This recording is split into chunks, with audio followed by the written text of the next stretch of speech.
Truth on my blade, every line's exploded. You swing your words, I counter with precision. Battle of reason, this is my mission. Raise your fist, let them know. No. Raise your voice, let it blow. Woo! We clash our swords of reason. Cut through like no retreating. Yeah. No fear, no chain, no treason. Woo! We clash our swords of reason. We clash our swords of reason. Cut through like... Welcome everybody to another episode of Swords of Reason right here on the SpeakeaZy show, Mondays, Tuesdays, and Wednesdays. And today's debate prompt is Christian Nationalism Un-American. And today's debaters for the affirmative, we have Connor, aka Counterpoints, who has two channels here on YouTube. You can find them both in the description of the video. One is Counterpoints 40K, where he's known for Warhammer breakdowns and sci-fi weapon reviews, and also Counterpoints Politics, where he's known for covering online politics and drama, trying to build a center coalition. And for the negative, we have MadeByJimbob, a professional noticer with a channel also here on YouTube, again, found in the description, known for his philosophical breakdowns, sharp satire, debates, and hand-drawn comics. So debaters, you know the rules. We're going to start with Counterpoints with the affirmative for your opening statement. So whenever you're ready, we'll start the timer up with your voice. And again, thank you both for being here. The Christian nationalism is un-American. I understand that the vast majority of people who, and I'm probably not going to need the whole 10 minutes, by the way. So the vast majority of the people who emigrated to this country originally were Christian. However, the First Amendment itself effectively says that Congress shall pass no laws in reference to a man's religion. It effectively allows freedom of conscience and freedom of speech. Secularism has been happening over the past 200 years as a result of scientific advancement, and freedom of conscience and freedom of speech are still enshrined within our Constitution. Now, you can make the argument that Christianity has been a huge part of America. I agree. You can also argue that nationalism, meaning that identifying your people, is a huge part of American history. But what I would say is that Christian nationalism, the way that I see it, is advocating for Christendom, basically the body of Christ, the church, and unifying those people within Christian belief, and then advocating for them from a political perspective.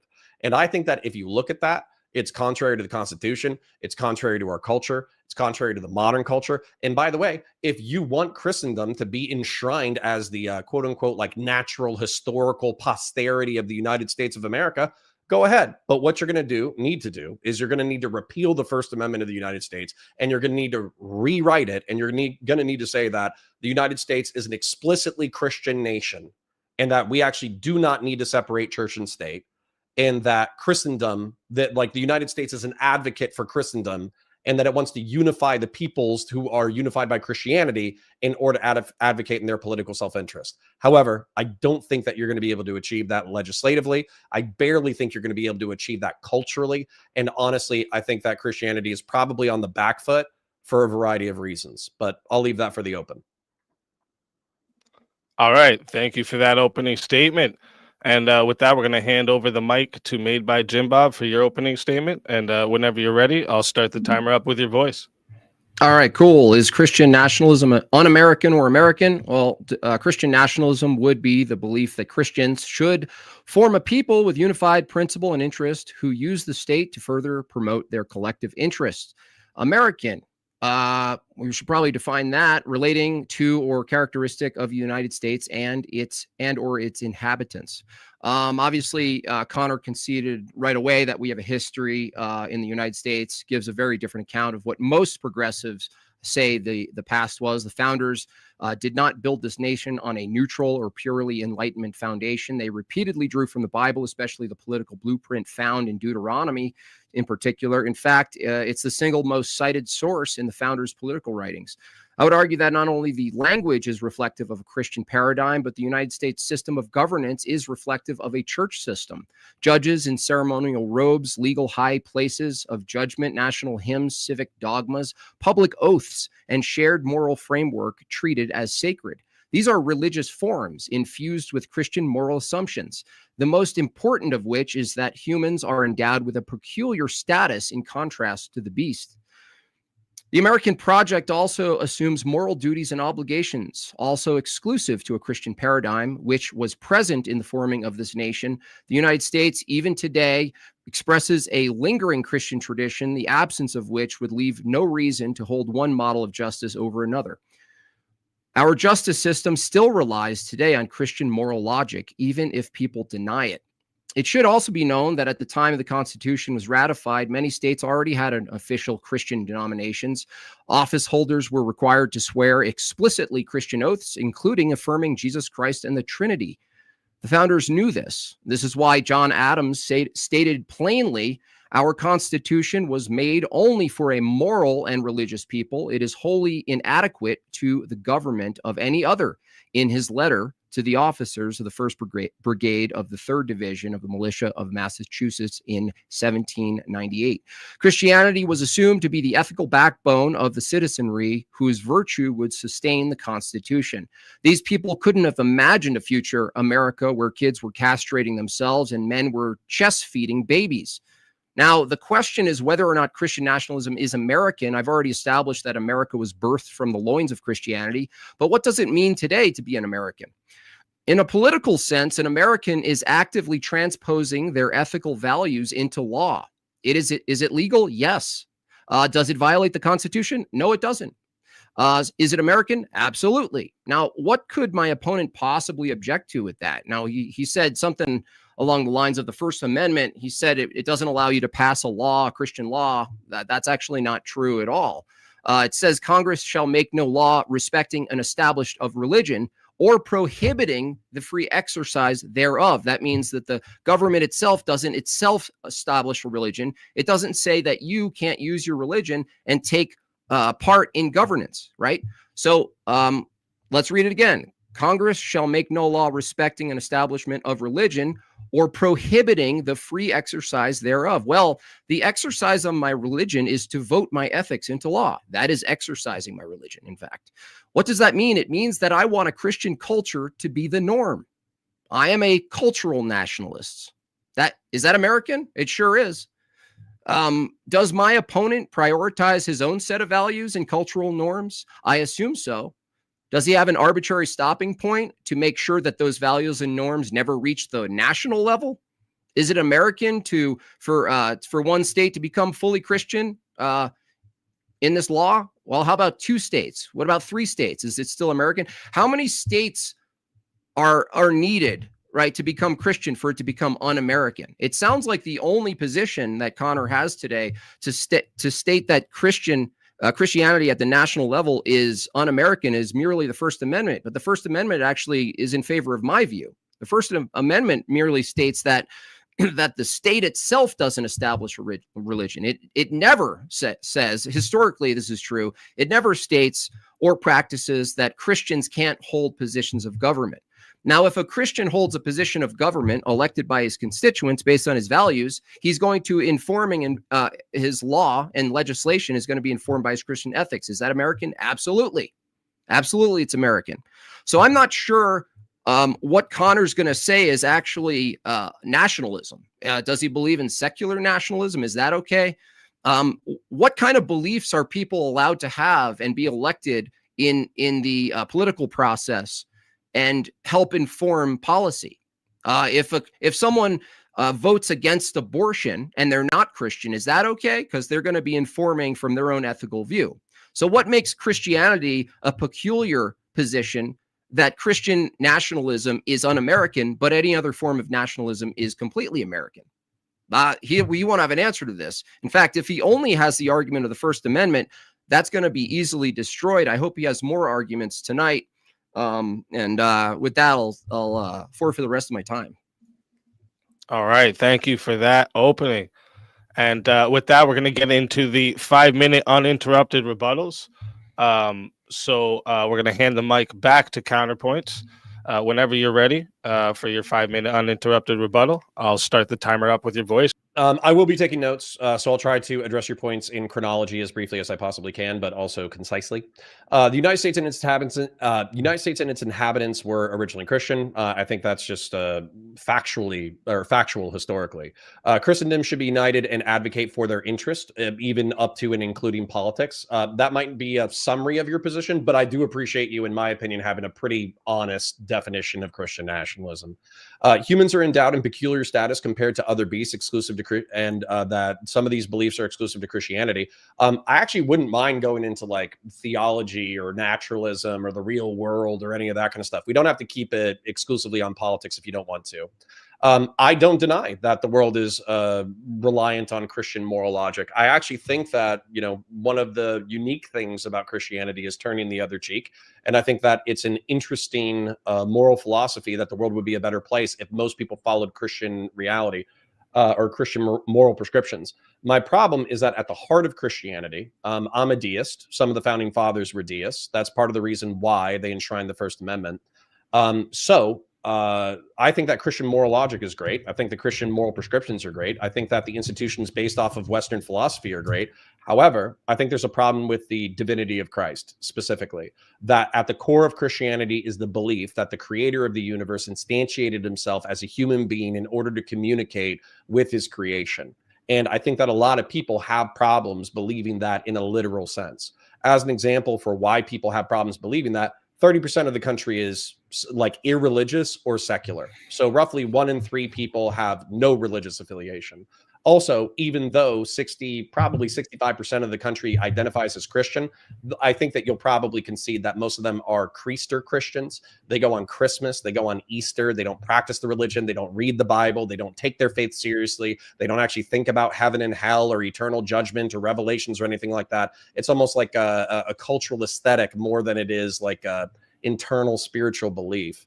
Now, one of the things that I think that you mentioned was the fact that it was the assumed ethical backbone, and that there were states probably prior to, you know, the Civil War that had Christianity as their explicit religions, and they specifically took oaths and required oaths in order to believe in the Trinity before you could take an oath of office. What I would say is that that's probably no longer possible with the supremacy clause post Civil War, where as a result, like if you're going to make shall make no laws about an establishment of religion or shall make any legislation thereof, I can get into the exact wording, but a Hindu, a Sikh, a Muslim, they're not going to be prohibited from public office. And as a result, you're going to have to make some kind of religious accommodations for them to be able to make oaths within our society, particularly if they're living within our society. Voting your ethics into law, I don't want to disabuse you of that, but I think that your capacity to vote these things in probably ends with the religious beliefs of other people. I'm not Jewish myself, but I've heard it argued that Jewish people believe different things about abortion. I've heard it argued that Muslims believe different things about abortion. And so as a result, as a community of people of multiple faiths, including Christians who have as many denominations as there are sands on the beach, we probably have to come up to some kind of like national consensus about what we think is moral in reference to abortion or gun control or any other hot American issue. So I don't have a problem with you identifying your cultural tribe and advocating in its interest, but I have a different cultural tribe. My cultural tribe is more loose. I'm a civic nationalist. I'm a paperwork nationalist. I think that if you work your job, pay your bills, take care of your family, take care of your community, and then I might have already said this, pay your taxes, pay your bills, and you leave other people alone, that's enough for you to be American. Now, of course, I want you to be a patriot. I want you to care about America. I want you to care about its destiny. I want you to care about your community. I want all those other things. But as far as what I can legalistically prescribe to my fellow Americans, that's all I can legalistically prescribe. Everything else is just cultural pressure. So the same cultural pressure that you want to use in order to advocate for Christianity, I would probably want to use in order to advocate for moral deism and some level of acceptance of the current liberal order. So I'll leave the last 30 seconds for his rebuttal. All right. Thank you for that. And we're going to hand the mic over to Jimbob for your 5-minute uninterrupted rebuttal. And whenever you're ready, I'll start the timer up with your voice. All right. Well, I'd first say that the truth or the coherency of the Trinity is irrelevant to the topic of whether or not the view itself and the practice of the view is American or not. It sounded like you said you hold a general deist view. I would ask you after the 5-minute rebuttal whether or not you think a deist nationalist view is un-American, in which case if a theist view or a Christian view of nationalism is un-American, then so is a deist view. I would ask, when was any of us actually American? It almost sounds like you're saying the history of America, you can't really point in historical time when people of America were truly American, if you're going to hold that they were either always deist, moving into maybe a Trinitarian view or a Protestant view. Still lingering is the Christian paradigm, even today, even among secularists, still appealing to sort of Christian metaphysics and whatnot. So it sounds like you're saying that it was never the case that Americans were truly American because they were deist or they were Christian, and certainly they would want their view to be multiplied from the local level to the city, to the city, to the state, to the state, to the nation, right? That would be the goal. Now, why would someone hold an ethical view and participate in American politics if they're going to stop at an arbitrary point called the nation level? I mean, what do they want? Half the states to follow their ethical system, a third of the states? Where's your line? It sounds completely arbitrary. You said something about a culture. You're a civic nationalist. You appeal to culture. Well, what informs culture? Culture informs politics. Politics informs culture. They kind of go hand in hand, but what informs either of those? Your meta-ethical views. So you say, well, I just want you to do your thing, right? I just want you to live your life. I want you to, support the country, support, a general feeling of community between people. Well, the general community, the general consensus among people is that we still follow a reflection of a Christian church in our justice system. We still reflect Christian meta-ethics, Christian principles, which you agree are probably better for the nation than our nation would be without them. That's probably why you hold to a general deist view. So I'm not sure what you're actually claiming is un-American. Un-American would be a privation of the positive. I'm not even sure what you're saying is American.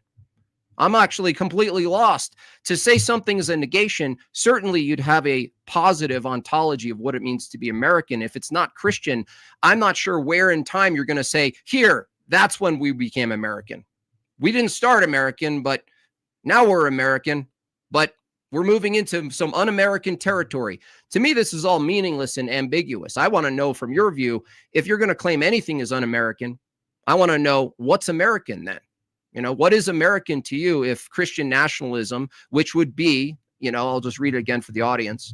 Christian nationalism would simply be the belief that Christians should form a people with unified principles and interests who uses the state to further promote their collective interests. You do that already. So do I. So does every other in-group, right, where they share preferences and share ideals. What they do is they vote someone into office, and the person in office becomes the state. That is using the state to promote their collective interests through policy. What is it to be a politically active as an American if it's not actively transposing your ethics into law? What is it to be an American? Is it to be just someone who just watches as other people use their ethical principles and views to promote and write law? Right? Is it only American? Can you only be a Christian in America if you just watch other people's ethical views take precedent over yours? That's completely silly. If you're going to argue for a culture and you're going to argue, well, I wish the whole nation was this culture, then the culture is going to be informed by law, and the law is going to be informed by your theology. It seems to be that I'm just consistent with my view that ultimately it entails some national level of my ethics being deployed. And you seem to be inconsistent where you're like, well, I'm kind of a deist. I like the ideas, but I don't really want to use the gun, and I don't want to pass law based on my ethics. I just kind of want to watch the vacuum of power be taken by whoever's going to grab it. I call it's not me, and I certainly hope it's not the Christian. Well, I'm saying the opposite. Affirm your position. Have some conviction counterpoints. What do you want the nation to be? If Christian nationalism is your opposition, what is your alternative? It can't be a negative position. That's a non-position. All right. Thank you for that. And what we're going to do now is move into the open hour portion where the debaters can cross-examine each other. Well, whoever wants to open up the open floor, I'll start the timer with your voice. And again, thank you both for being here tonight. Yeah, I would love to. And Jim Bob, you actually gave me like another half dozen things to address, and I want to give you something meaty to respond to. So if I won't take 5 minutes, if you'll let me just like blaze through it real quick, and then I'll be happy to just go back and forth. And if you want to interrupt, that's totally fine too. But you said there's no inconsistency. I just want to be a pacifist. That's not true. I love the gun. I love cultural pressure. I love authority. I know that power abhors a vacuum. I would actually argue that I'm probably a Burkean conservative, so you probably just haven't met somebody like me before. I do disagree that the Trinity is irrelevant to whether or not it's American, because something that's American, it has to be American in the past, it has to be American in the present, it has to be American in the future. And so if Christian nationalism falls out of favor, but we're still American, then clearly that can't be the identifying thing of Americanism.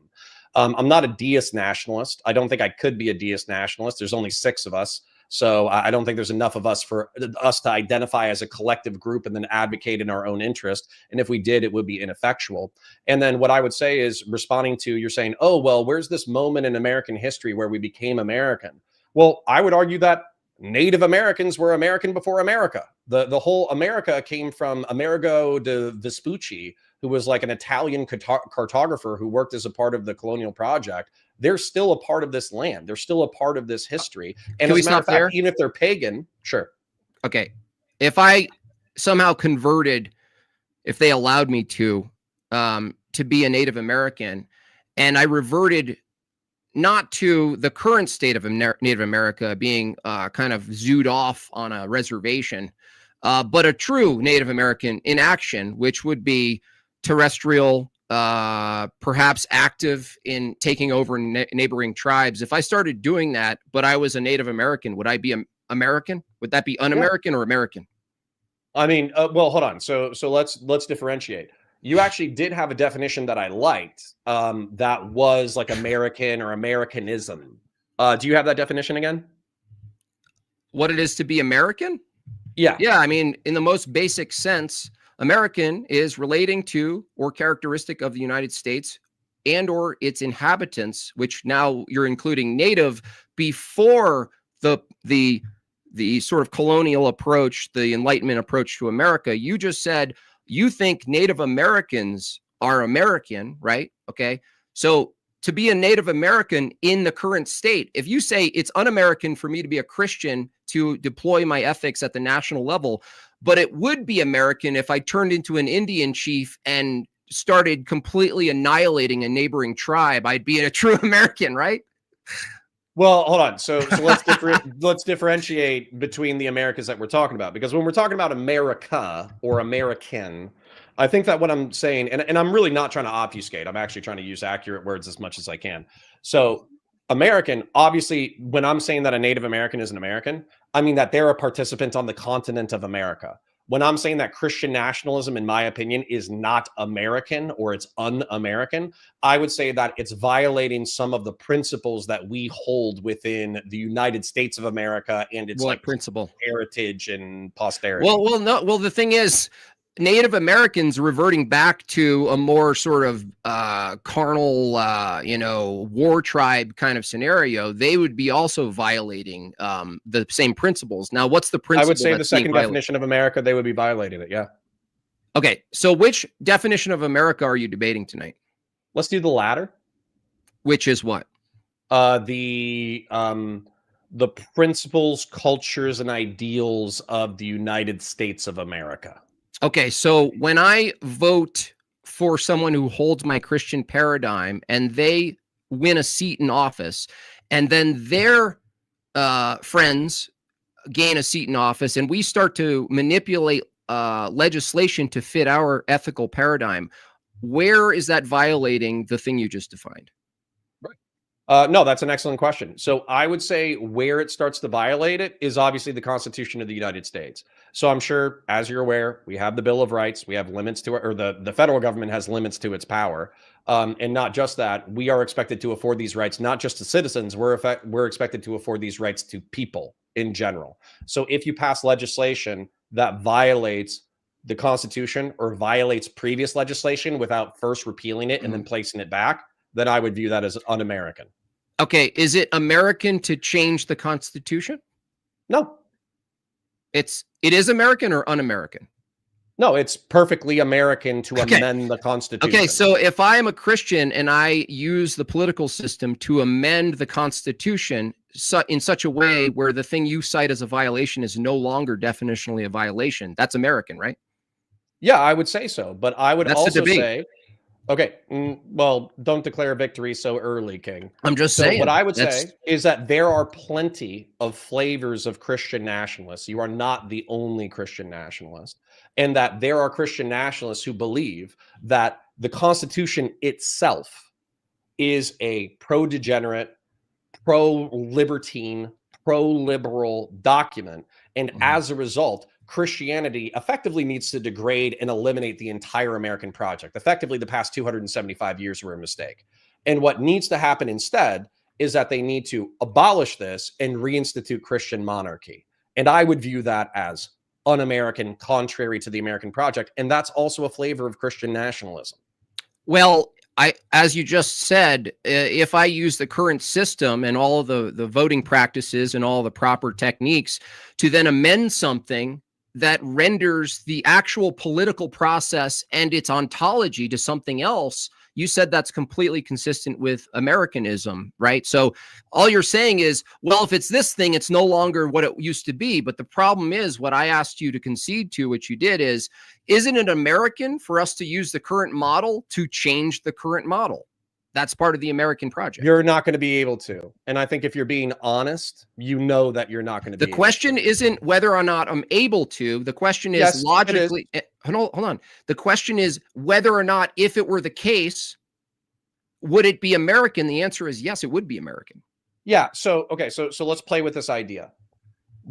As we already discussed, the definition of America is basically the past, I don't know, 275, arguably 400 years of history in which the American project was formed. And it's the history of its peoples, plural, but also unified as a people within the United States of America. And it's also its values. Now, the values is enshrined within the United States of America. I think you could probably agree with historically was a liberal and libertarian project in the classical sense baked into our culture. And so while I will admit that it is logically possible that maybe enough Christian nationalists would be able to repeal and replace the entirety of the Constitution, if a third of the population is already secular, if probably half of the remaining Christian identifying population are Creaster Christians who do not take their faith seriously, then obviously this isn't within the realm of possibility.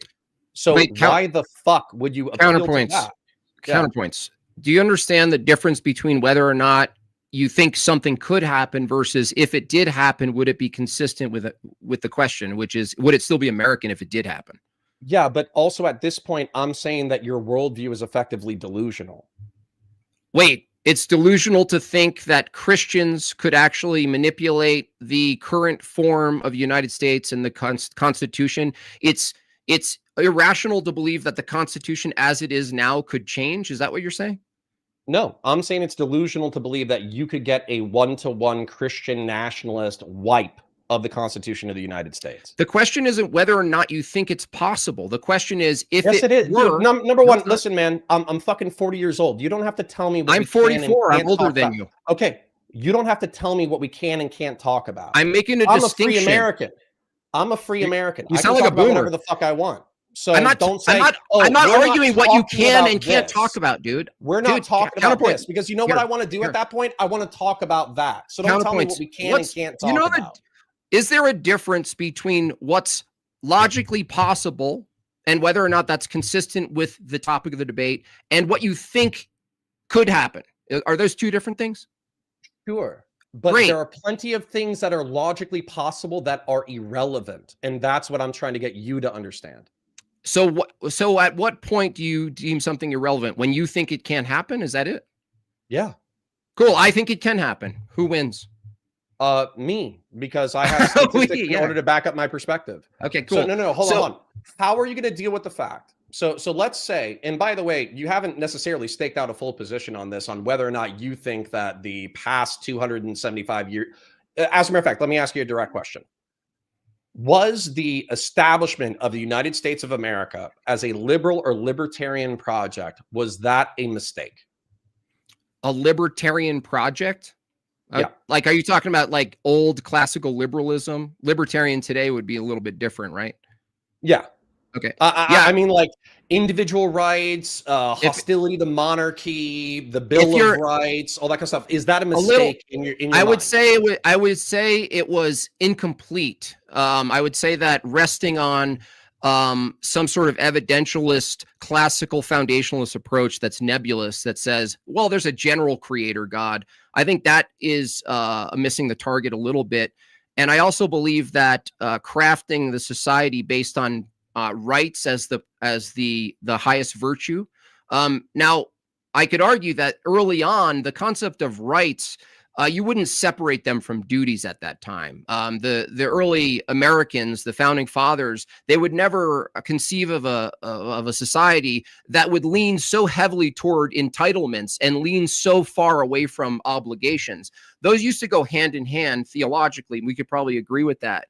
Now, I would just say the mistake would be leaning into my rights above all, liberty above all, because from a Christian perspective, I think it's actually duty that creates beauty, aesthetic, responsibility, good fathering, good parenting, good family, and great societies, right? I think that's what makes a great military as well.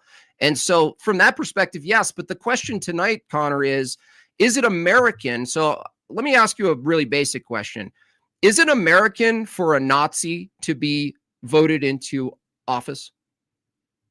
Yeah, if it's following the legal processes of representative democracy.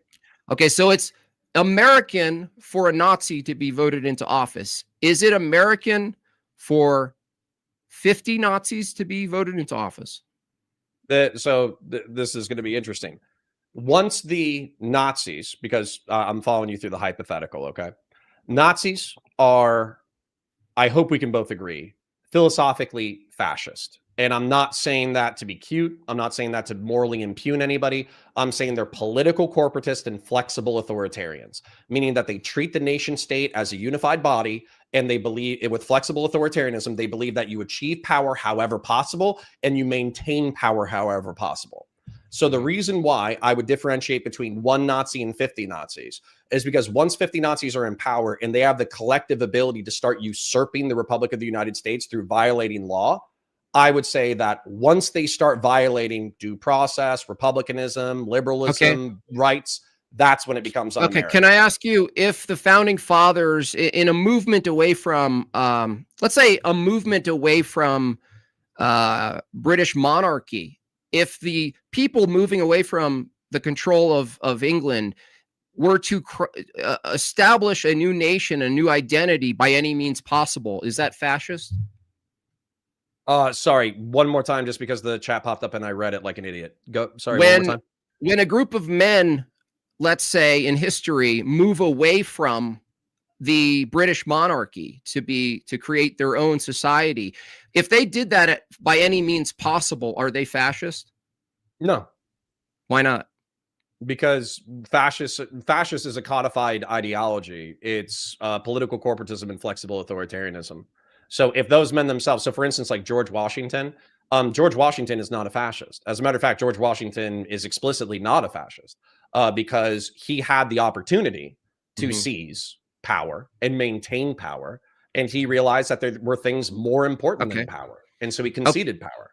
Okay, so let's swap the Nazis with Christians here, because I wanted to see which kind of worldviews you'll allow into office and at what threshold you'll determine it's un-American. If a bunch of Christians, I'm not trying to skip ahead. I will answer any question you ask. Okay. However, I will say it will be the same threshold. So I have no problems with Christians in being office. I have no problems with them voting their conscience. What's the threshold? What's the threshold? The threshold is basically when you start violating the Constitution, the representative process, the legal process. All that okay, stop stuff. there. You said just a couple of minutes ago that Christians, it would be American for Christians to change the Constitution, the thing that you're using as a standard of violating to determine it's un-American, but it's also American to change the Constitution, which is a violation of the Constitution. That's a contradiction. No, it's not, because there's Yes, a way to. No, it's not. I'll give you the P and not P. Shit is. Do you know what a contradiction is? Shit. Yeah, Do you know what a contradiction is? Yeah, it's where one statement contradicts another statement where they have opposite meanings that don't vibe.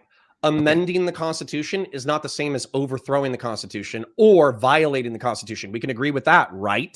No, because here's why I don't agree with that. Constitution is the the same answer. as You asked me a violating the question. Constitution? Would you like? You asked me a question. Well, so. yeah, but it's kind of annoying when you make a statement and then you say, "That's correct, right?" No, just let the statement stand. I don't care what you find annoying. So here's what's Obviously. so, okay? Here's what your view just stated, right? You said, I don't have a problem with Christians or any other worldview taking office so long as they don't violate the Constitution. However, it's completely American for those people to take office and change the Constitution such that it's no longer a violation, right? Yeah, amending the Constitution is not the same as violating the Constitution. There's no contradiction here. That means that your standard for un-American could just change as long as we just change the Constitution, dude. Yeah. Do you know how the amendment process works? The process is irrelevant to the point. It can happen. No, it's not. It's actually perfectly relevant to the point. Can you amend the Constitution? Yes. Can you amend a Constitution in such a way where the thing you were previously calling a violation of the Constitution is no longer a violation of the Constitution? Of course, alcohol being a perfect example. Then your standard for saying Christian nationalism, the threshold at which it becomes un-American, it becomes suddenly American so long as they change the thing that you're calling a violation. That's it, dude. Do you want to change the topic of the debate? Because it's over. No, it's not. And you continually asserting that doesn't do anything for anybody who has an IQ above 80. It's actually kind of cringe.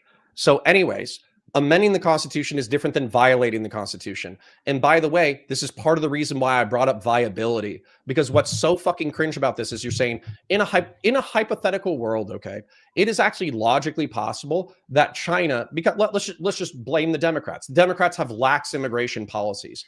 330 million Chinese, as a matter of fact, let's make it 660 million. 660 million Chinese people could fly over to the United States and they could be granted citizenships through some like passe thing. And then as a result, they could vote in a brand new constitution. They could amend the Constitution. They could make the Constitution communist. They could say that we believe in the decommodification of basic human needs and workers owning the means of production. But you and I would both logically agree that turning the United States communist would be a violation of the original spirit of the Constitution of the United States, which included things like classic liberalism and individual rights and all that kind of shit. So there's no contradiction here. Anybody who has an above 80 IQ knows what the fuck is going on, and you declaring yourself correct is cringe. Stop doing it. Okay, so again, there is a contradiction, and it's simple. There's no contradiction here. I just let you talk. I just let you violation. Hey, Spurgy, I just let you talk. Okay, just calm down. Yeah, but you're just repeating something that's incorrect. No, I'm gonna tell you. It's not for you. It's for the audience. Obviously, you don't get it, but the audience can get it. So, if the Constitution right now, as it is the reason why you're saying Christians at some threshold, if they violate the current Constitution, you're saying then it's un-American. But you also say it's fully American to change the Constitution in a way where there's no more violation that you're pointing to. So you now have to create a new violation because there's a new Constitution. Do you think that? Okay.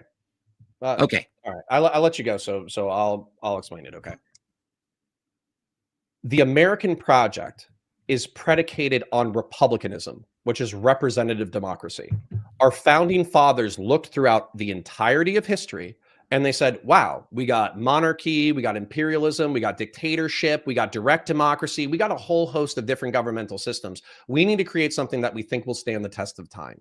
And what they liked about republicanism, specifically Roman republicanism, is that they had representative democracy and the rule of law, where effectively you could establish a series of laws through a legislature of the elites that then created technocratic policies. But God forbid that those policies became no longer morally permissible or popular or whatever, then there was a high threshold amendment process in which a large swath of the population could vote in enough representatives that they could amend the Constitution. Therefore, amending the Constitution is perfectly American. Great. However, thank you.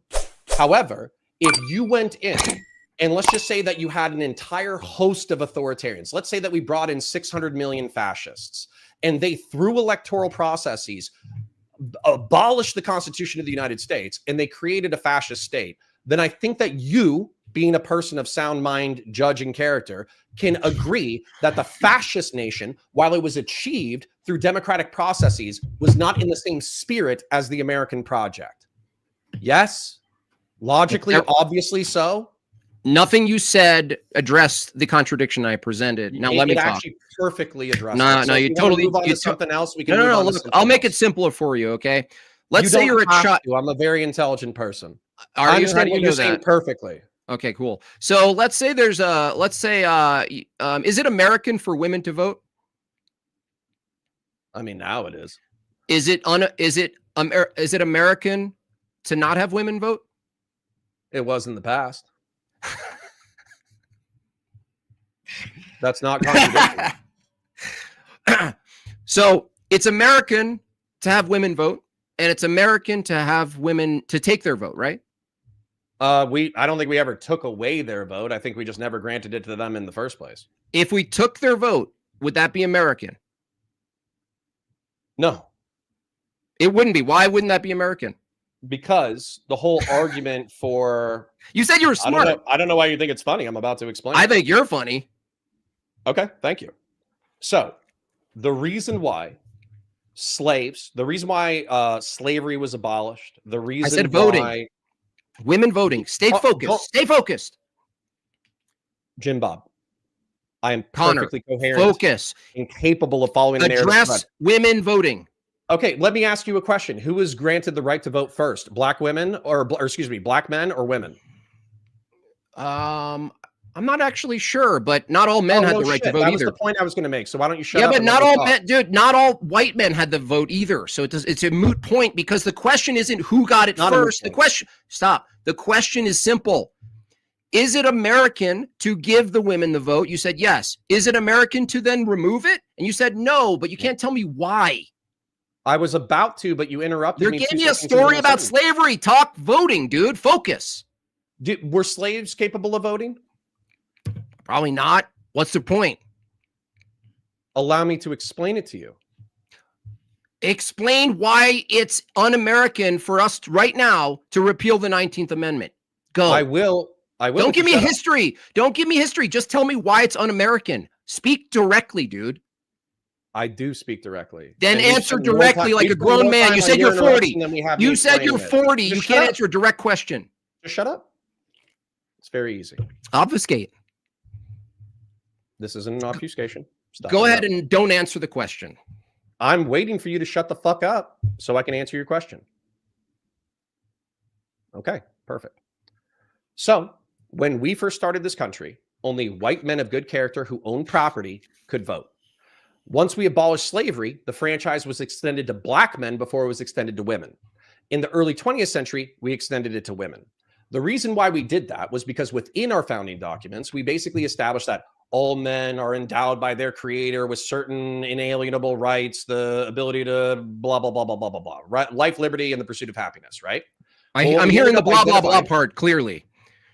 Okay, I'll pull it up and read it if you want me to, Jim. Arrive at the point. Fuck you. You can't answer, dude.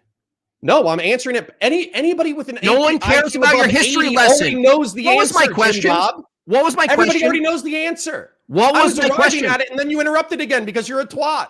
What was my question? Your question was, why is it un-American to remove women's right to vote? Today, tell me why.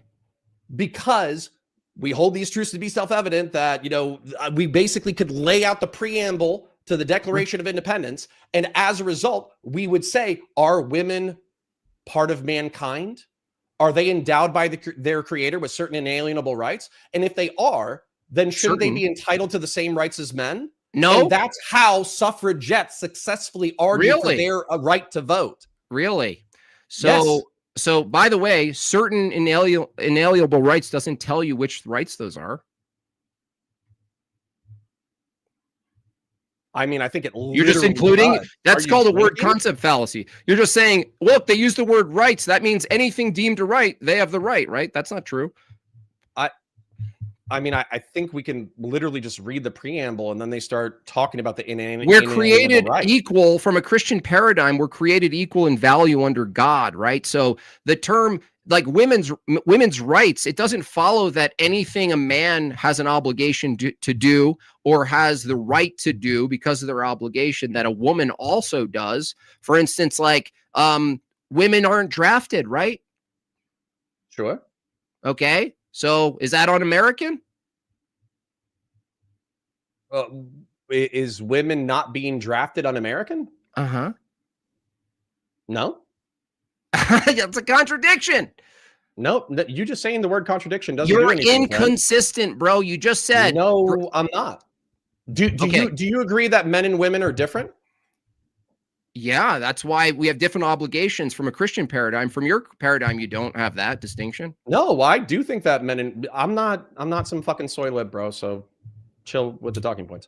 So, anyways, when it comes to women, do you know how many men participate in actual military service? No. Okay, it's around 3% of the population. Do you know how many women participate in childbearing? And It's 85%. So what I would say is, since we're different in obligations, we're different. We're not only different in like rights, we're also different in duties and obligations. That's great. So that's actually a really interesting point. When it comes to voting, would you say when a bunch of men vote, by voting, they're agreeing to not collectivize and overthrow the current standardized and monopolized force? Yeah. Okay. So you agree that when men get together, they vote and they go, listen, by me voting, I'm agreeing, I'm forfeiting my ability to collectivize and overthrow, even if we lose, probably, to just start a revolution, right? Yeah, you're abdicating your right to violence. Can you tell me what women are forfeiting when they vote? They're abdicating. Wait. So you're saying that men are abdicating their right to violence, and you're saying what? Women don't have the capacity for violence?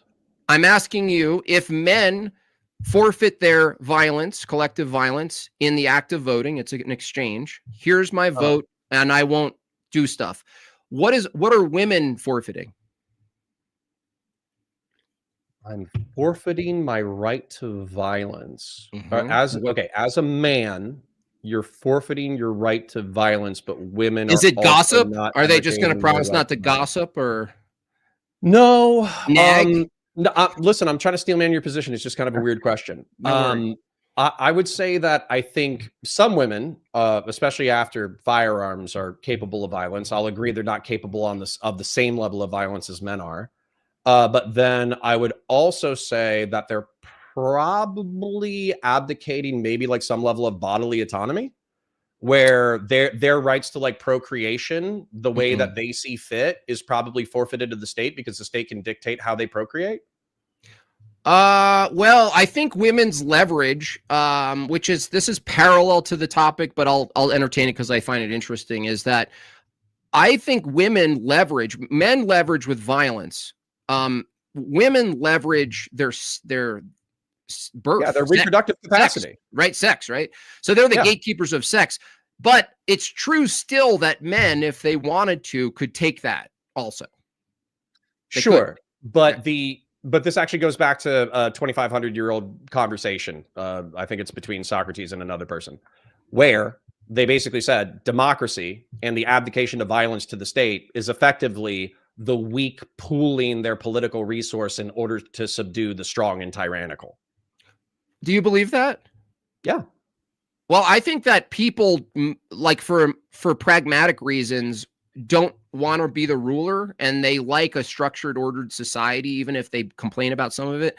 They like that it's managed and ordered, and they also like the assumption, whether it's true or not, that there is at least a standardized system of force and governance that they don't have to like figure out and constantly debate, and they just get to live their life. So, I think that looking at that, given that the topic of the debate is this system that we have included in what's dictated or it's called American, and we both agree, yes, American culture, American sports, there's all these things that's called American, and in politics, we both agree the political structure and its history is what we call American.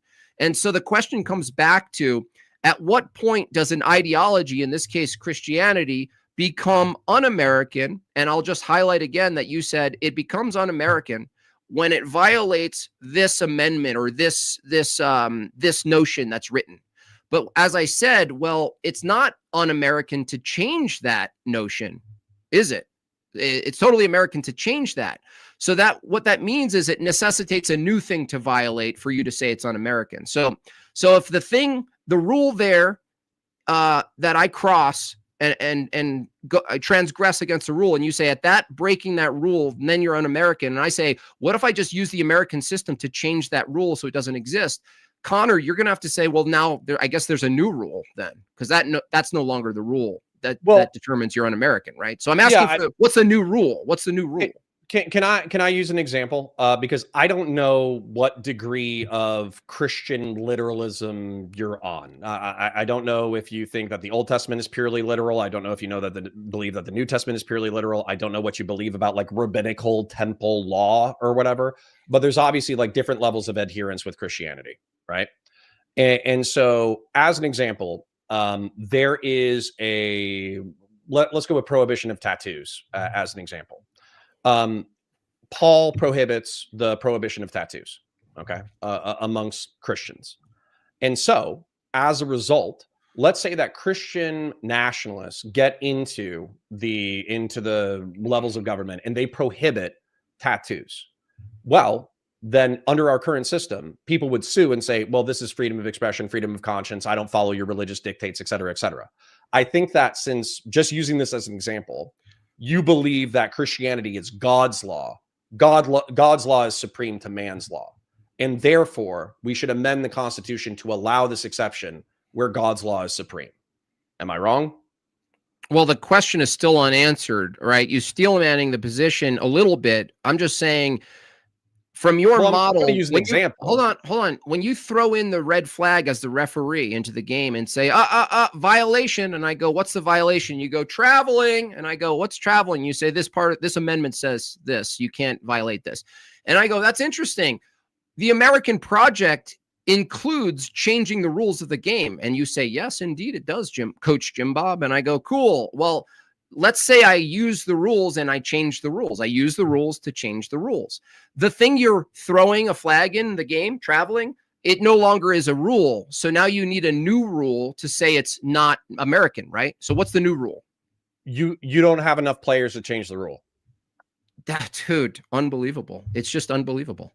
No, it's actually completely pertinent to the unbelievable. It's like talking to a broken AI. That's what it's like. No, it's not. It's actually directly responding to I don't have enough people to change the rules. It's responding to exactly to what you're saying. Okay. I already answered it with the fascist example. I already answered it with the communist example. I've already illustrated it with this tattoo example. Okay. How these rules would be in conflict. And necessarily you would probably have to concede, okay, yeah, that is traveling. That is a violation of the rules of set. But you're saying in a hypothetical universe. No, it's not hypothetical. The rules of the game. Well, not only have you not changed the rules of the game in our current moment, I'm telling you, you do not have the capacity to change the rules of the game. Did we change the game? You're acting like, oh, well, we say we can change the rules. That does nothing to address what's an amendment? What's an amendment? It's a change to the Constitution of the United States. You fucking All idiot. you're doing is you're illustrating the point that I've already articulated. So you can't change the rules, but an amendment is the changing of the rules? I just said that. Yeah, you can't hypothetically. Oh, JimBob, you're being so hypothetical now, talking about changing the rules. The Constitution and its amendments are the changing of the rules. And what I'm saying is that you have a rule set that contradicts the current rule set. You do not. It's called the and change. Probabilistically will not have the political capacity to change the rules. It's actually a very simple argument. The question of whether you think something has the capacity to happen is irrelevant to the hypothetical to test your consistency. Do you understand this? I thought you were 40 and smart. Sure. I'll explain it again because apparently your audience is fucking retarded. So I'll explain it again. Let's say that 3/4 of the population. No, this is perfectly analogous and it's perfectly relevant. Gosh. You can keep being condescending, but it's perfectly relevant to what me condescending. That's hilarious. Yes. 3/4 of the population decides that fascism is based. Okay, good. They vote in fascism, political corporatism, flexible authoritarianism. They change the rules of the game. Do you think it's somehow a contradiction to point out that the new rules of the game that has been passed through the amendment process, it's been passed through the rules of the game, but the new rules of the game are clearly spiritually violative of the original rules of the game? Spiritually violative? Wow, dude. Spiritually violative? Yeah. Can you tell me how you measure libertarianism and fascism are? Do you think like I asked you a clarifying question? You used the term spiritually violative. Please tell me your standard and measuring tool for that. What I would say is that you can kind of get a vibe of a vibe. Yeah, don't worry. I got more words. Did you just say a vibe? Yeah, based off of a series of criteria that inform that thing. So, for instance, libertarianism and liberalism is clearly JimBob. Stop being incredulous. This is actually very easy to understand. This is actually very easy to understand. Do you? As a matter of fact, I'll go ahead and ask you another question since you're incredulous. Do you think that liberalism and fascism are compatible? I'm not sure. I'm not picking up a vibe yet. I gotta wait. Okay. Besides being a smartass, do you think liberalism, an ideology predicated on individual rights, is compatible with an ideology that emphasizes authoritarianism and political corporatism, arguably collectivism? Well, there might be a paradox, much like the paradox of tolerance in there, but that's not all paradoxes are contradictions, and it's irrelevant to the point of the debate, which is... You just saying irrelevant repeatedly has nothing to do with this fucking conversation. It's irrelevant. It's a red herring, bro. How is it relevant? Throwing out debate terms without even knowing what the fuck they mean. You tell me how it's relevant. How it's relevant is, I've already articulated this to you. I'm actually having like difficulty understanding how you're not understanding.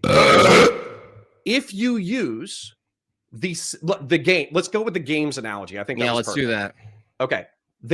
Let's say we're playing soccer. Okay. We use our feet in order to, I know it's gay, but anyways, liberalism is kind of gay too. We're playing soccer. Okay. And then we stop playing soccer and we say, hey, you know what? We decided as a soccer club that we can vote on changing the rules whenever we want to. And so as a result, we no longer have 2 goals. We no longer have a ball on the ground. We no longer have a 100-yard field. We actually just have like metal crowbars and we just beat the fuck out of each other in the center of the field.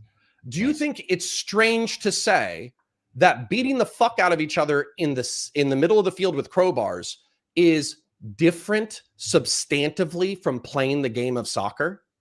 I would say, yeah, at that point, the referent that you knew soccer to be is no longer the same thing. And even if I agree that the reference change, the question isn't whether or not something can change and be called the new thing. The question is whether or not the current processes allow you to change soccer. And it sounds like you agree that through the American project, it's completely American to change the Constitution. Yes. Yeah, we've looped on this like 5 times. Okay. So let me just do it maybe and try to in premise form. If it's true that it's completely American to change the Constitution and it's un-American to violate something that's in the Constitution, then all you have to do is change the thing that you're calling a violation and it's no longer un-American. Easy syllogism. Okay. You want to contend with any of those premises? I've contended with it 5 times. I think you're being obtuse on purpose. Okay, so premise 1 again. It's American. I don't need it again. I heard it and I understand it. And I've said it back to you 7 different ways. Okay. It's American to follow the processes to amend the Constitution. It's un-American from your view to violate the current Constitution. It's American to change the thing that you call a violation. It's no longer un-American because there's no longer a violation. It's simple. Okay, at which point I move to whether or not your political project is possible. Maybe it's possible, but it's not probable. And then you go, oh, well, that's totally changing the dynamics of the conversation. And I think that's very Wait, dumb. are you saying that it's impossible to change the Constitution? Do you think if I was a fascist, I asked you a question. What if, no. I'm going to go on an analog. I already told you that I'd already. I just asked you. Do you think it's possible to change the Constitution? Yes or no? So if I'm a fascist, you're fucking weasel, dude. No, I'm not. I've actually. You are a fucking bearded weasel. You don't even deserve that beard. No, you're a pussy. You're a pussy. I'm the one. You're the one who can't answer a question. You're ignoring everything I've said. Is it possible to change the Constitution? Is it possible to change the Constitution? Obviously. Okay, if it's possible to change the Constitution, why is it an unlikely hypothetical, sir? Because you do not have Christian nationalism is not politically relevant enough for you to change the rules of the game. I said logically possible. Why is it logically impossible? It's logically possible that great. That's the debate, dude. Again, potentially evangelized the did you not know who you were debating tonight? Secularizing population of the United States in order to get a political majority, in order to become a Christian theocratic nation. It's technically physically possible. Cool. It's on the likelihood of less than 1%. Cool. So anyway, is it un-American to vote for anti-abortion policy? No. Okay. Is it American to vote for compelled welfare if you're Christian? Like a Christian coming to the table and saying, we want welfare. No. It's not. You live in a republic. You're allowed to vote your conscience. Okay. But it is un-American to use the American project, which is completely legal, to change the Constitution. No one said that. Yes, you did. No, I haven't, Jim Bob. Yes, you did. I'll tell you why. Watch. I don't want to listen to why. No. I want to repeat back. No. I'm going to tell you why. No, you don't weasel. You don't weasel out of this. You said that. Here's how you said that. I said debate terms, bro. You're not even that good at this. Look, your tattoo is so gay. You should wear long sleeves. Listen. So if it's fucking awesome, if it's the case, Connor, that changing the Constitution, you said is American, but I said we've done this 7 times. Dude, listen to me. Changing the Constitution is totally American. You said yes. Changing the Constitution, which would include taking the women's right to vote, that's changing the Constitution. You said in premise 1 in P, it's American to do that. How it's and then you said it's un-American. That is founding documents of the United States of America, but you've ignored it because you're a pain in my ass. Not P. That is a P, not P. Okay. I'm going to do what you just did, and I want you to respond to me the way that you want me to respond to you, okay? Is the amendment process in the United States of America American? Yeah. So let's say a bunch of fascists voted in an amendment to a fascist is a political corporatist and flexible authoritarian. I could explain it to you in greater detail. I'm not sure what that, you got to get more rigorous with that. I'm not sure what you mean by that. Okay. Political corporatism. The nation is the body of people. The state is the government. Okay. So is there a ruling party under this view?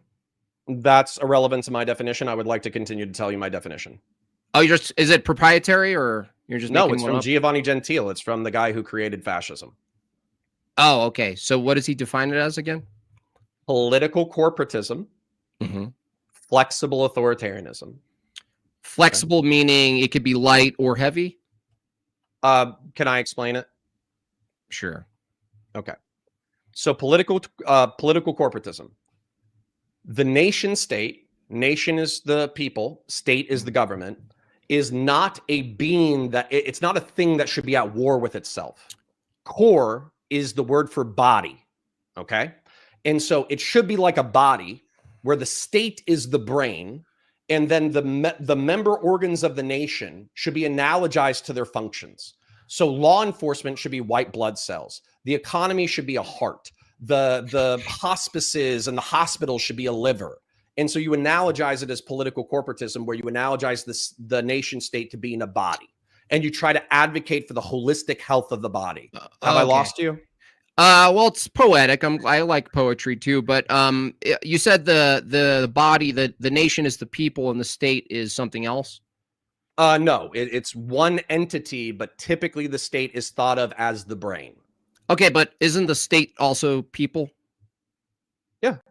Okay, so the question is, who gets to be in the state? American, to be American is to say you have an ethical view, and you could bring your ethical view into the state position, right? That this is not anywhere near our narrative through line. Can you ask me the question again? If a fascist who thinks he's truly a fascist, he can get elected, right? Yeah. Okay. A Nazi can get elected. That's totally American. Fascist elected, Nazi elected, Christian elected, right? Adolf Hitler was appointed chancellor through democratic means. Okay. So you could go through the American project and actually produce through some form of maybe leaning a little bit further through some changes toward a direct democracy. Isn't that American? I would argue no. Okay. At what point is the people voting through their representative republic altering the system to be a little bit more narrowly direct democracy? At what threshold is it un-American? Well, okay. So actually trying to answer your question without being a smartass. Yeah, right. I think the founding fathers had a vision for what they thought would stand the test of time. And man, I wish you would answer a fucking question. I would like the opportunity to finish a fucking sentence, Jimbob. Thank you. You're such a They prick. actually abhorred direct democracy. They did not like the masses. Who cares? I asked you. This is the entire conversation, you fucking idiot. The entire conversation is what's American and what's not American. So if you come up with an idea that is violative of what the founding fathers thought was going to stand the test of time, then it would clearly be un-American, you dipshit. So the founding fathers were what? American. And the founders of our nation, and the founders of our country, and the were people they Christian? Who projected politics out 1,000 years. Were they Christian? Condescending dipstick. Were they Christian? Some of them were. Some of them were deists. Oh, so still a belief, right? So do you believe is deist nationalism un-American? The debate again. Possible. The debate over again. Are you? Jim, that's not even. Okay, it's not possible for a deistic national. Yeah. You know what deism is? Yeah. Okay, what's deism? It's like a general view of God. It's still a belief in God. So I asked you, is it un-American to have a Do you know what nationalism is? You define it. It's your debate. Go ahead. Okay, I would say that nationalism is typically like it's actually, it fits into your definition perfectly, by the way. It was your definition. It's identifying a tribe of people and then advocating in their political interest. Yeah, no shit. So when they established the United... So why is deist nationalism very retarded? Listen, Counterpoints, listen. Do you believe that a group of men who held Christian and deistic and Protestant views formulated the conception of this Enlightenment project called America? Yeah. Okay. Was that the belief that deists and Christians form a people with a unified principle and interest who uses the state to further promote their collective interest? Did they do that? Yeah. That's the debate. No. It's the not. Founding fathers were Christian nationalism by your definition. You know whose definition this is? Ask SpeakeaZy. Yours. No, Jimbob, here's the problem though, because you're kind of like you're going all over the place and you're kind of hurting yourself. I'm not all over the place. I'm centered in your chest and you're bleeding out. Are deists don't believe in Christ as the Messiah. I swapped Christianity with deism because you said, can you have deistic nationalism, and you said that doesn't make sense. I just told you not that enough. Makes sense. Okay, but nationalism includes a level of exclusivity definitionally. So were the founding fathers exclusive? Deistic nationalism would exclude Christians. It would exclude Muslims. It would exclude Hindus and Sikhs and Jews. So that definition and those usages of words don't work. So well, anyway, no, as Adam hold on, hold said, on. as Adam said, it was I'm going to exclusive. show how silly your argumentation is. Okay, What so argument? your argumentation was that because deists and Christians of varied sects came together in order to form the United States of America, it was therefore Christian nationalism. My question to you is, are deists Christian? No, I know. I didn't say Obviously. I didn't say therefore it's Christian nationalism. I said therefore you actually at least have to hold to deistic nationalism. Once again, you're misusing the words. No, I'm not, dude. If a nation is established, Nationalism means exclusion. okay, cool. Let's do it. Let's do it so you can follow. I wish I had crayons. Do you believe theistic nationalism is un-American? Yeah. So when in America, where's the referent for America without theism? I mean, I would say at the founding, theistic nationalism was relatively speaking prohibited at the federal level. No. Hold on a second. I need you to answer this question. What is American? What is American if it's not theistic? I would say in governance, it's secular. No. At the founding, we're talking about the founding of the nation. I would What still is- say what the is founding was American? relatively no, because the whole point of the Enlightenment Unbelievable. rationality behind not legislating specific like religion at the federal level was did. because they already knew that they were going to have a plurality of faiths. No, Now, those plurality of faiths might have been Yes, it was a Christian compromise. sects. It was a compromise. Yeah, it was a compromise. So Okay, but we they already agree. knew that there were heretical deists. Wait, among hold their on. Was the founding, right? When you go from the colonies to the states, the compromise, you agree, the compromise wasn't about secularists. It was about deists and different denominations of Christians, right? Yes. So, okay, listen to this. The founding of the United States and all of its language and all of its concerns and all of its compromises was well within and exclusive to a theistic belief system and not for a non-theistic belief system. No. Yes, it was.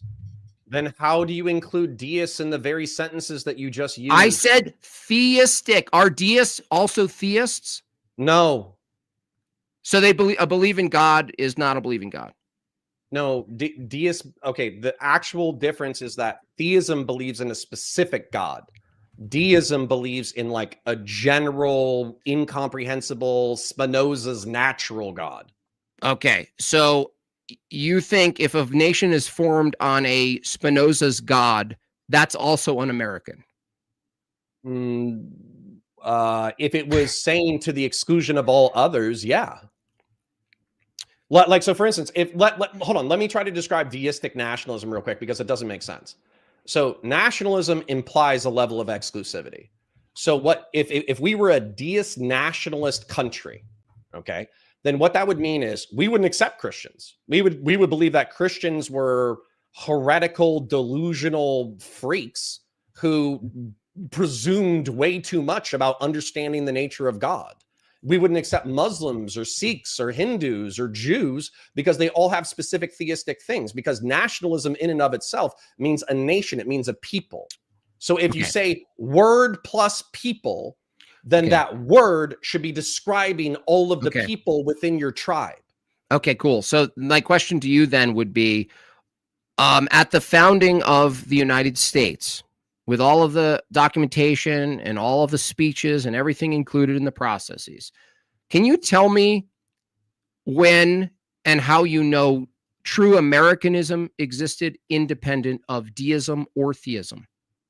Yeah, I mean, I would say it was the founding of the nation. I would say it was probably formed in like Tun Tavern in 1775. It was probably birthed during the Revolution. I would say that's when Americanism as a culture probably first started. So you're saying the ultimate start of America was secular and no deism or theism included? Weirdly enough, yeah, I would actually reinforce the fact that Americanism, the desire to be independent from England, probably didn't have much to do with religion. I mean, the people that we were shooting were also Christian. Okay, so now you have a chronology where the only true American moment in time ontologically of true America was a secular blip that was then taken over by a deistic, theistic Christian blip that lasted forever until now, which is kind of degrading now. So it sounds like when you say X is un-American, the only real referent you have is a secular blip under your chronology that preceded all of the deists and theists that then influenced through common law and the rest, our justice system, right? I don't think that's true at all. So in 1776, arguably the You're rationalism like a Mormon, but for America. arguably the rationalism of the Enlightenment is what led to like the tolerance that allowed atheism to even exist.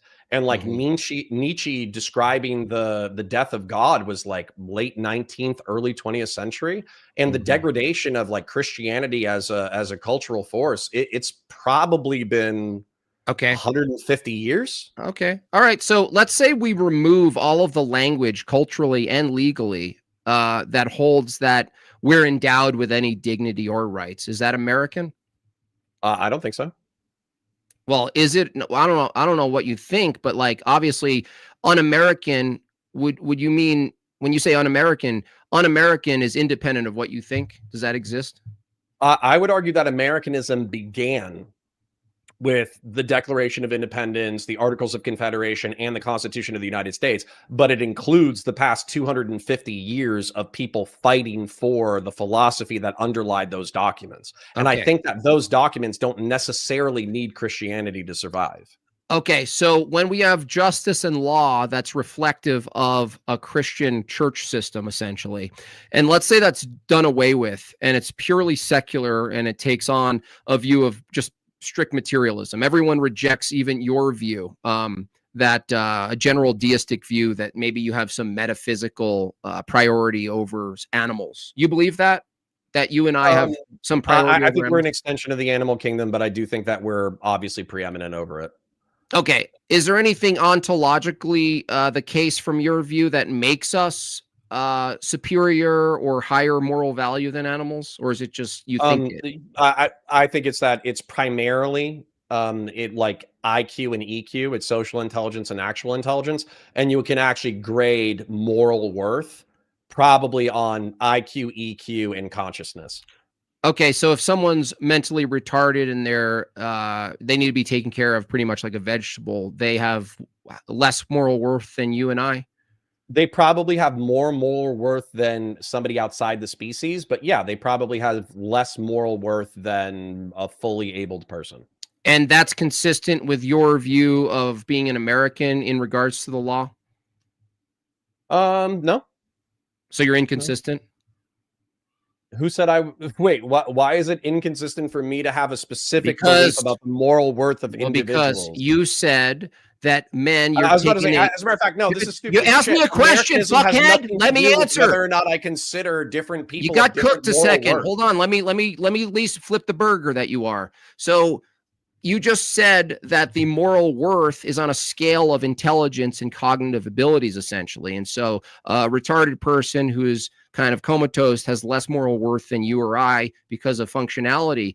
But the problem with that view is you just went against your entire philosophy that you're trying to defend, that it's American to, let's say in the case of give women the rights because women, even though lower capacity cognitively, they don't think logically, they think a little more emotionally. You think that they have equal moral worth and value such that they are given the endowed rights of the creator, endowed rights, the right to vote. And now here you say, just 40 minutes later, that people of lesser intelligence actually don't have the same moral value or the same rights. No. Hold on. You have to differentiate between like governing system and my personal perspective. So society, in my opinion, is better off if we treat men like they're endowed by their creator and they're created equal and all that kind of stuff. I don't think men are created equal. I don't even think you think men are created equal. I think that there's plenty of ways in which men are definitely not equal. However, how do you think society that means? Is better if we treat people as if they were equal. Well, what do you think that means? What do you think that interpretation of that we're equal? What do you think that means? Probably equal in the eyes of God. Yeah, I would grant that. I would never grant that we're equal in stature or shoulder width and the rest of it. I think we can agree there. The problem is, Sure, but can I want to press you just a little bit because we're running out of time. Do you care more? Like, I don't know if you have dogs, but let's just assume that you had a dog. okay. Do you value the life of a dog more than a mollusk? And a mollusk is a sea animal that can't see, can barely think. It basically just acts based off of like natural stimuli. Not Do you based on value their a dog life more than a mollusk life? not based on their pure ontology. I would say the dog, if I had a function in my house, the reason I'm valuing that particular dog is because it's through my human lens. It's because of me. It's human centric, not dog centric. So my dog wouldn't even be equal to a dog outside, let alone a mollusk. So, I don't differentiate between the mollusk and the dog ontologically. They're all beasts to me, and they're all under our stewardship. Now, are we to respect? There are a scale of like sort of moral respect for certain animals, and maybe there's a threshold where you're like, whatever, it's a mollusk or whatever. Sure, but ultimately, no. The distinction from a Christian view that you might know is that Christians believe that humans, particularly, are made in the image of God, which would be a metaphysical distinction, not a material distinction purely. So dogs aren't, neither are mollusks, even if there's a gradient. There's a big jump metaphysically in Christianity between any smart animal, a crow, a pig, or anything else, to a human being. I think you would agree too, right? I mean, I agree that Christianity describes nature that way. I don't know if I agree with it, but it's fine. All righty.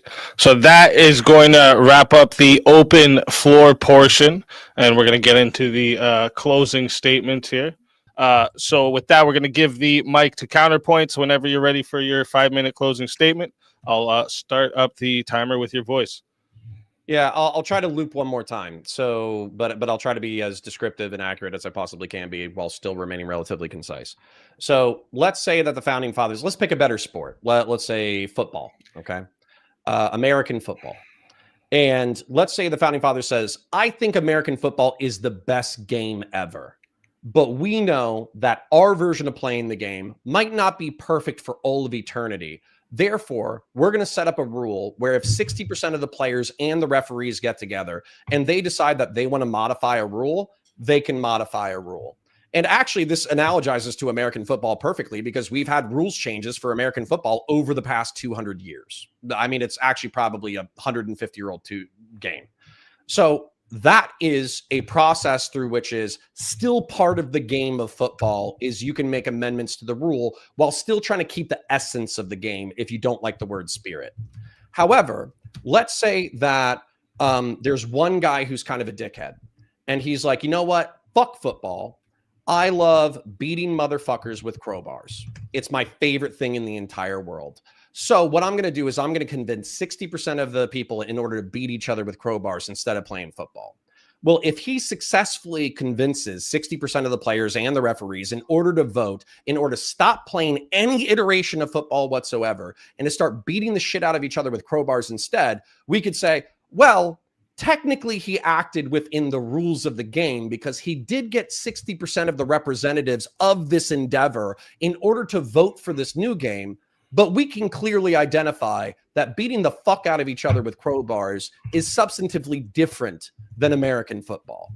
And that is the exact conversation that we probably had for 45 minutes and looped around 6 or 7 times. These things are not illusory. They're not ephemeral. Well, actually, some of them are probably kind of ephemeral, but they're not vague. We can go back to the Federalist Papers. We can go back to the Founding Fathers. We can go back to George Washington. All these motherfuckers wrote this shit down. So you can read what they thought was good for them, what they thought was good for the immediate political moment, what they thought would last the test of time, and you can see what they had hoped for the American people. And realistically, emancipating slaves, emancipating women, giving people the right to vote. Some of them might have been uncomfortable with that shit because it probably gave some people too much freedom. But realistically, it's rooted in the founding philosophy of the preamble of the Declaration of Independence and the Constitution of the United States. And so that's where, for me, Christian nationalism, Mr. Jimbob asked me where the line is. I don't care if you vote your conscience. I don't care if you act as a religious group. I don't care if you believe that God's law is supreme above man's law. That's a relatively normal belief within Christian circles. What I do care about is that once you start saying, hey, we're going to beat the fuck out of each other with crowbars, and I'm going to convince 60% of the population to beat the fuck out of each other with crowbars, but I'm still going to call it football, I'm going to say you're full of shit. End of yap. All right. Thank you for that closing statement. And with that, we're going to hand the mic over to Jimbob. And Jimbob, whenever you're ready, I'll start the timer up with your voice. Sure. Thank you. I appreciate the exchange. Thanks, Counterpoints, for coming out. Yeah, the question is whether or not Christian nationalism is American. I wanted to really pinpoint how does my opponent know what's American and when is something truly American and not American. It looks like he appealed to some sort of blip in time of secularism where Americanism was in its true form and then moved away when it became deistic and theistic. I'm not sure how he justifies that movement or when and where that happens, some sort of continuum. Really, this debate reduced to a really important moment here. So there's no point in me using the time to sort of, be verbose here. Really, it comes down to this one P and not P. I asked if it's American to change the Constitution. My opponent said yes. We know that the Constitution can be changed. It's embedded in our very nation and its founding principles. We can do that. We have done it. P, it's American to change the Constitution. But when I asked my opponent, is it un-American to remove the woman's right to vote? He said, no, it's un-American. I said, that's weird because that's P. It's American to change the Constitution. That's weird. So it's American to change the Constitution, but it's un-American to change the Constitution. That's a direct contradiction. Now he says, well, no, it's not. It's the thing that your changes is the thing that I really don't want you to change. I didn't ask what you think about it. I didn't ask whether you think it's possible to change it. There are other nations that gave the woman right to vote and then they took it. So it's clearly, hypothetically, logically, practically possible. The question isn't whether or not it's possible. The question is about the view itself. If it's logically possible and practically possible, even if it's unlikely, it's irrelevant. P, it's American to change the Constitution. If I'm a Christian nationalist and I change the Constitution, that's American. Not P, it's un-American to change the Constitution. That is the view of my opponent. That's really the only contradiction in this entire debate that I needed to present clearly and have my own opponent say it with his own words, which he did multiple times. There were some other contradiction in there. It doesn't matter. The only necessary contradiction to be elucidated to the audience is P, it's American to change the Constitution. Not P, it's un-American to change the Constitution. And when I ask you, wait a second, how do you reconcile this contradiction? He says, well, no, let's go back to the beginning of slavery. Well, slavery could also be reinstituted based on the American project of the Constitution. It's totally possible, logically, to vote and to do things in a certain way, to then change all the amendments to, let's call it restorative constitutionalism. You know, how they do restorative theology, restorative constitutionalism. There's nothing inconsistent with Americanism, being an American and using the apparatus we have now to change the Constitution. Now, I've seen this debate with a variety of other people here, and it's always this point that really gets them to basically, the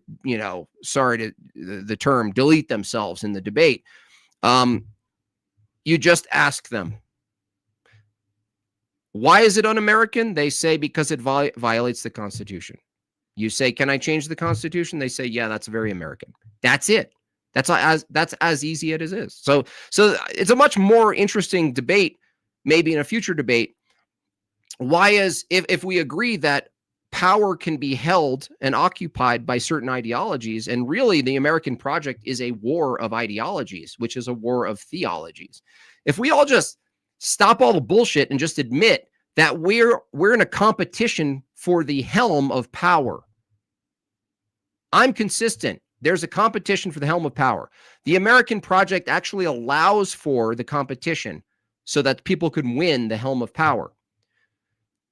It's consistent for Christians to vote locally at the city level, at the state level, at the national level, the federal level, completely vote to implement their Christian ethical systems, and it's completely consistent with the Constitution. So stop pretending it's not. A lot of people on the left pretend it's not. They cite the First Amendment has nothing to do with limiting Christians from taking power and influencing law at all.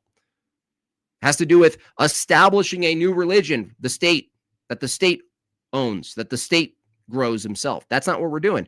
We have a religion, Orthodox Christianity. You should be voting consistent with your ethical paradigm. And if that means taking over the government, awesome. All righty. Thank you for that closing. Shout out to both debaters for wrapping up their arguments, keeping this strong all the way through. And if you're enjoying what you've seen tonight, okay, make sure you subscribe to the SpeakeaZy channel so you don't miss more debates just like this every Monday, Tuesday, and Wednesday.